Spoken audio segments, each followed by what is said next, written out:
Hi everyone, welcome back to the channel Avani creations. Friends, ನಾನು ಇವತ್ತು ಈ ವಿಡಿಯೋದಲ್ಲಿ ಒಂದು ತುಂಬ ಸಿಂಪಲಾಗಿ ಹಾಕುವಂಥ ಬಾರ್ಡರ್ ಡಿಸೈನ್ ಹಾಕ್ತಾಯಿದ್ದೀನಿ. ಇದಕ್ಕೆ ಕುಚ್ಚೇನು ಹಾಕಲ್ಲ, ಜಸ್ಟ್ ಬಾರ್ಡ್ರ್ ಬರುತ್ತೆ. ಹಾಗೆ ಮತ್ತು ಈ ಡಿಸೈನ್ ಹಾಕಲಿಕ್ಕೆ ನಾನು 3mm ಬೀಡ್ ಬರುತ್ತೆ, ಗೋಲ್ಡ್ ಬೀಡು.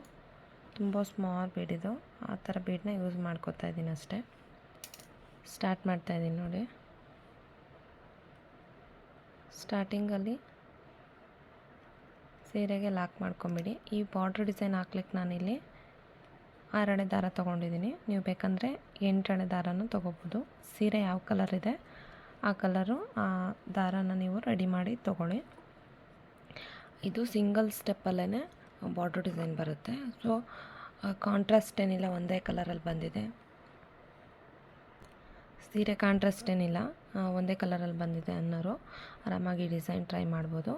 ನೋಡಿ, ಸ್ಟಾರ್ಟಿಂಗಲ್ಲಿ ಲಾಕ್ ಮಾಡ್ತಾಯಿದ್ದೀನಿ.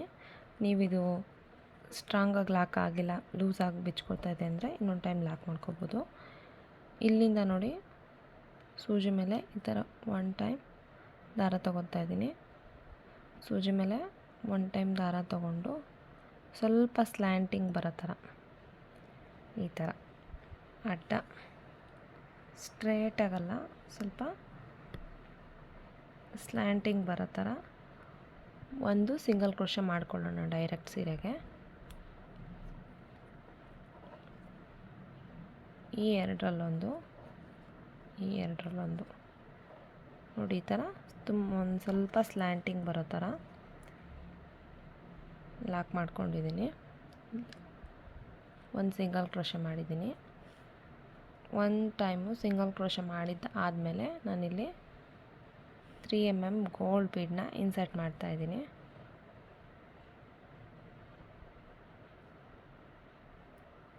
ನೋಡಿ, ಇನ್ಸರ್ಟ್ ಮಾಡಿಬಿಟ್ಟು ಇದನ್ನೇನು ನಾನು ಲಾಕ್ ಮಾಡ್ತಾಯಿಲ್ಲ ಇಲ್ಲಿ. ಮತ್ತು ಸೂಜಿ ಬೀಡ್ ಮೇಲೆ ಡೈರೆಕ್ಟಾಗಿ 1 ಟೈಮು ಸೂಜಿ ಮೇಲೆ ದಾರ ತೊಗೊತೀನಿ.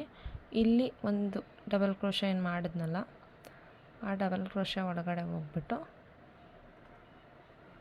ಗ್ಯಾಪ್ ಇರುತ್ತೆ, ಅಲ್ಲಿ ಡಬಲ್ ಕ್ರೋಶೆ ಒಳಗಡೆ ಹೋಗ್ಬಿಟ್ಟು ಸೂಜಿ ಮೇಲೆ 1 ಟೈಮ್ ದಾರ ತೊಗೊಂಡು ಡಬಲ್ ಕ್ರೋಶೆ ಒಳಗಡೆ ಹೋಗಿ ಒಂದು ದಾರ ತಂದು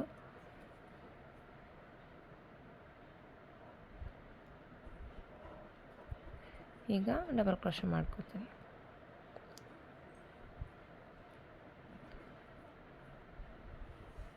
ನೋಡಿ, ಸೂಜಿ ಮೇಲೆ 1 ಟೈಮ್ ದಾರ, ಒಂದು ಡಬಲ್ ಕ್ರೋಶೆ ಮಾಡಿದ್ಮೇಲೆ ಅದರೊಳಗಡೆ ಹೋಗಿ ಒಂದು ದಾರ ಅಂತಂದು ಡಬಲ್ ಕ್ರೋಶೆ ಮಾಡ್ತಾಯಿದ್ದೀನಿ. ಎರಡರಲ್ಲೊಂದು ಇದೇ ಥರನೇ ಇಲ್ಲಿ ಕಂಟಿನ್ಯೂಸ್ ಆಗಿ ಒಂದು 6ಇಂದ 8 ಡಬಲ್ ಕ್ರೋಶೆ ಮಾಡ್ಕೊಳ್ಳಿ. ಡಬಲ್ ಕ್ರೋಶೆ ಆಲ್ರೆಡಿ ಇಲ್ಲಿ ಡಬಲ್ ಕ್ರೋಶೆ ಒಳಗಡೆ ನನಗೆ ದಾರ ತೊಗೊತಾ ಇರೋದು.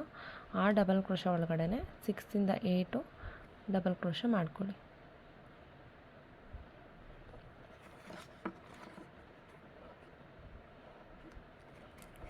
ಆಗಿದೆ.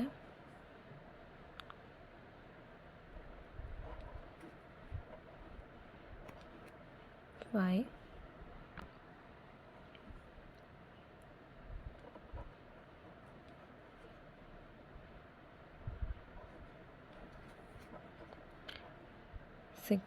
6 ಆಗಿದೆ. 6ಗೆ ತುಂಬ ನೀಟಾಗಿ ಫಿಲ್ ಆಗಿದೆ, ಇಲ್ಲೆಲ್ಲೂ ಗ್ಯಾಪ್ ಇಲ್ಲ.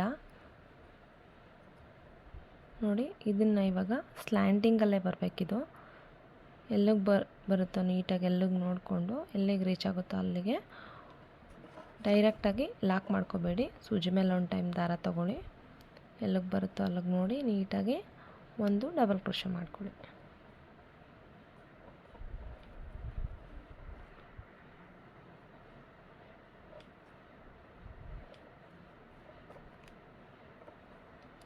ನೋಡಿ, ಈ ಥರ ಸ್ಲ್ಯಾಂಟಿಂಗ್ ಆರ್ಚ್ ಬರುತ್ತೆ. ಡಬಲ್ ಕ್ರೋಶೆ ಮಾಡಿ. ಇವಾಗ ಡಬಲ್ ಕ್ರೋಶೆ ಮಾಡಿದ್ದು ಆದಮೇಲೆ ನೋಡಿ, ಮತ್ತೆ ಒಂದು ಬೀಡನ್ನ ಇನ್ಸರ್ಟ್ ಮಾಡ್ಕೊಳ್ಳಿ.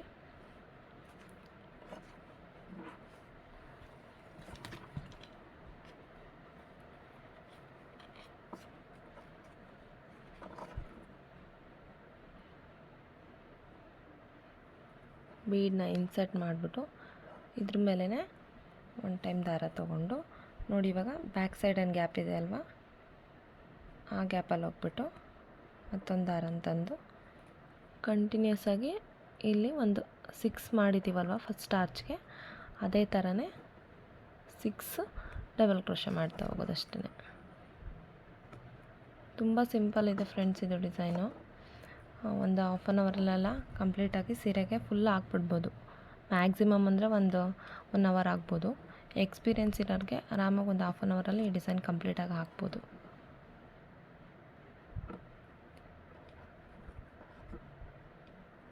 ನೀವಿಲ್ಲಿ ಫಸ್ಟ್ ಸ್ಟಾರ್ಟಿಂಗಲ್ಲಿ ಡಬಲ್ ಕ್ರೋಶೆ ಏನು ಮಾಡ್ತೀನಲ್ಲ, ಅಲ್ಲಿ ನೀವು ತ್ರಿಬಲ್ ಕ್ರೋಶೆನ ಮಾಡಿಕೊಂಡು ಗ್ಯಾಪ್ ಜಾಸ್ತಿ ಬರುತ್ತೆ ಆ ಪ್ಲೇಸಲ್ಲಿ ಈ ಒಂದು 8 ಬರುತ್ತೆ, 8ರಿಂದ 10 ಡಬಲ್ ಕ್ರೋಶೆನೂ ಮಾಡ್ಕೋಬೋದು. ನಾನು ಡಬಲ್ ಕ್ರೋಶೆ ಮಾಡಿರೋದ್ರಿಂದ ಅಷ್ಟು ಗ್ಯಾಪ್ ಏನು ಅಷ್ಟು ಇರೋಲ್ಲ, ಸೊ ಹಂಗಾಗಿ ನಾನು 6 ಡಬಲ್ ಕ್ರೋಶೆ ಮಾಡ್ತಾಯಿದ್ದೀನಿ ಅಷ್ಟೇ. ಇಲ್ಲಿ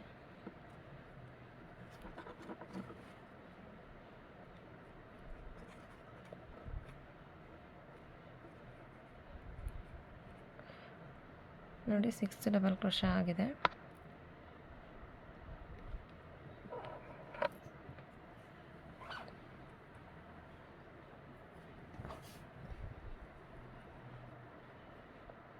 ಈ ಥರ ಕಾಣಿಸುತ್ತೆ ನಿಮಗೆ. ಇಲ್ಲೆಲ್ಲೋ ಏನು ಕುಚ್ಚು ಬರಲ್ಲ ಇಲ್ಲಿ ನೋಡಿ. ಮತ್ತು ಡೈರೆಕ್ಟಾಗಿ ಲಾಕ್ ಮಾಡಲ್ಲ ಈ ಆರ್ಚ್ನ. ಸೂಜಿ ಮೇಲೆ ಒಂದು ದಾರನ ತೊಗೊಂಡು ಸ್ಲ್ಯಾಂಟಿಂಗ್ ಬರೋ ಥರ ನಾನು ಲಾಕ್ ಮಾಡ್ಕೋತೀನಿ.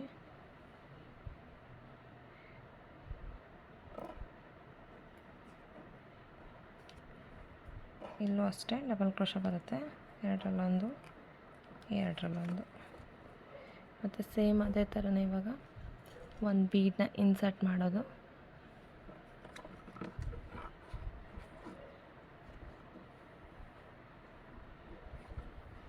ಒಂದು ಬೀಡನ್ನ ಇನ್ಸರ್ಟ್ ಮಾಡಿಕೊಂಡು ಬೀಡ್ ಇನ್ಸರ್ಟ್ ಮಾಡಿದ್ದಾದಮೇಲೆ 6 ಡಬಲ್ ಕ್ರೋಶೆ ಮಾಡ್ತಾ ಹೋಗೋದಷ್ಟೇ. ನೋಡಿ, ಬೀಡನ್ನ ಲಾಕ್ ಮಾಡಬೇಡಿ. ಬೀಡ್ ಮೇಲೇ ಈ ಥರ ಒಂದು ದಾರ ತೊಗೊಳ್ಳಿ ಸೂಜಿ ಮೇಲೆ. ಬ್ಯಾಕ್ ಸೈಡಿನ ಗ್ಯಾಪ್ ಇದೆ ಅಲ್ವಾ, ಆ ಗ್ಯಾಪ್ ಒಳಗಡೆ ಹೋಗಿ ಒಂದು ದಾರನ ತಂದು ಡಬಲ್ ಕ್ರೋಶೆ ಮಾಡಿಕೊಡಿ. ನೀವು ಇಲ್ಲಿ ಡಬಲ್ ಕ್ರೋಶೆ ಮಾಡೋ ಪ್ಲೇಸಲ್ಲಿ ಟ್ರಿಪಲ್ ಕ್ರೋಶೆನೂ ಮಾಡ್ಬೋದು.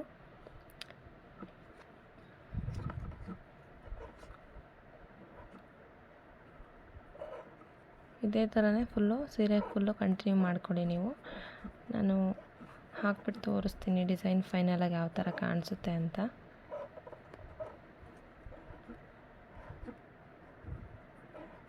ಬಿಗಿನರ್ಸ್ಗೂ ತುಂಬ ಈಸಿ ಇದೆ ಇದು ಡಿಸೈನು.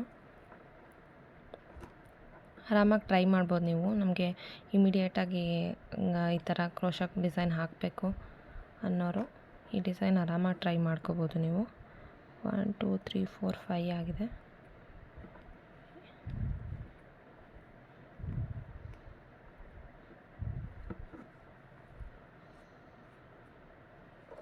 ನೋಡಿ, ಈಗ ಡೈರೆಕ್ಟಾಗಿ ಲಾಕ್ ಮಾಡಬೇಡಿ. ಸೂಜಿ ಮೇಲೆ ಒಂದು ಟೈಮ್ ದಾರನ ತೊಗೊಂಡು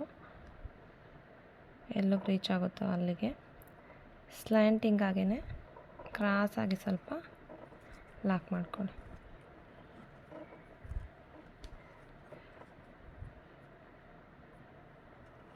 ಈ ಥರ ಬರುತ್ತೆ ನೋಡಿ ಫ್ರೆಂಡ್ಸ್. ಇವಾಗ ಕಂಪ್ಲೀಟಾಗಿ ಆಗಿದೆ. ಫೈನಲಾಗಿ ಲುಕ್ ಈ ಥರ ಕಾಣಿಸುತ್ತೆ ಫೈನಲ್ ಡಿಸೈನ್ ನಿಮಗೆ. ಇಲ್ಲಿ ಏನಂದರೆ ಇದಕ್ಕೆ ಕುಚ್ಚು ಬರೋದಿಲ್ಲ, ಜಸ್ಟ್ ಬಾರ್ಡ್ರ್ ಡಿಸೈನ್ ಅಷ್ಟೇ ಇದು. ನಮಗೆ ಕುಚ್ಚು ಬೇಡ, ದಿನೇ ದಿನೇ ಕುಚ್ಚು ಹಾಳಾಗುತ್ತೆ ಅನ್ನೋರು ಆರಾಮಾಗಿ ಈ ಡಿಸೈನ್ನ ಟ್ರೈ ಮಾಡ್ಬೋದು ನೀವು. ಹಾಗೆ ಇದು ಒಂದು ಹಾಫ್ ಆನ್ ಅವರಲ್ಲೆಲ್ಲ ಕಂಪ್ಲೀಟಾಗಿ ಆಗಿಬಿಡುತ್ತೆ. ಎಕ್ಸ್ಪೀರಿಯೆನ್ಸ್ ಇರೋರಿಗೆ ಆರಾಮಾಗಿ ಹಾಫ್ ಆನ್ ಅವರಲ್ಲಿ ಹಾಕ್ಬೋದು ನೀವು. ಒಂದು ಸ್ವಲ್ಪ ಸ್ಟಾರ್ಟಿಂಗಲ್ಲಿ ಕಲಿತಾ ಇದ್ದೀವಿ ಅನ್ನೋರಿಗೆ 1 ಅವರ್ ಬೇಕಾಗುತ್ತೆ. ಯಾರಾದರೂ ಸ್ಲ್ಯಾಂಟಿಂಗ್ ಡಿಸೈನಲ್ಲಿ ಒಂಥರ ಹೊಸ ಡಿಸೈನು, ಸಿಂಪಲ್ ಡಿಸೈನ್ ನೋಡ್ತಾ ಇದ್ದರೆ ಈ ಡಿಸೈನ್ನ ಚೂಸ್ ಮಾಡ್ಕೊಂಡು ಹಾಕ್ಕೋಬೋದು ನೀವು. ಈ ಡಿಸೈನ್ಗೆ ಮ್ಯಾಕ್ಸಿಮಮ್ ಆಗಿ ಒಂದು 200ರಿಂದ ಒಂದು 250ವರೆಗೂ ನೀವು ಪ್ರೈಸ್ ಮಾಡ್ಬೋದು ಫ್ರೆಂಡ್ಸ್. ನಿಮಗಿಲ್ಲಿ ಬೀಡ್ಸ್ ಬೇಡ ಅಂದರೆ ಬೀಡನ್ನ ಸ್ಕಿಪ್ ಮಾಡಿ ಕೂಡ ಹಾಕ್ಕೋಬೋದು. ಬೀಡು ಶೇಡ್ ಆಗುತ್ತೆ, ನಮಗೆ ಕುಚ್ಚು ಬೇಡ ಅನ್ನೋರು ಸ್ಕಿಪ್ ಮಾಡಿ ಹಾಕ್ಕೊಳ್ಳಿ. ಬೀಡಿದ್ದರೆ ಒಂದು ಸ್ವಲ್ಪ ಚೆನ್ನಾಗಿ ಕಾಣಿಸುತ್ತೆ ಅಷ್ಟೇ. ಡಿಸೈನ್ ನಿಮಗೆ ಇಷ್ಟ ಆಗಿದ್ದರೆ ಲೈಕ್ ಮಾಡಿ, ಶೇರ್ ಮಾಡಿ. ಹಾಗೆ ಅವನಿ ಕ್ರಿಯೇಷನ್ಸ್ ಚಾನಲ್ನ ಸಬ್ಸ್ಕ್ರೈಬ್ ಮಾಡ್ಕೊಳ್ಳಿ. Thank you.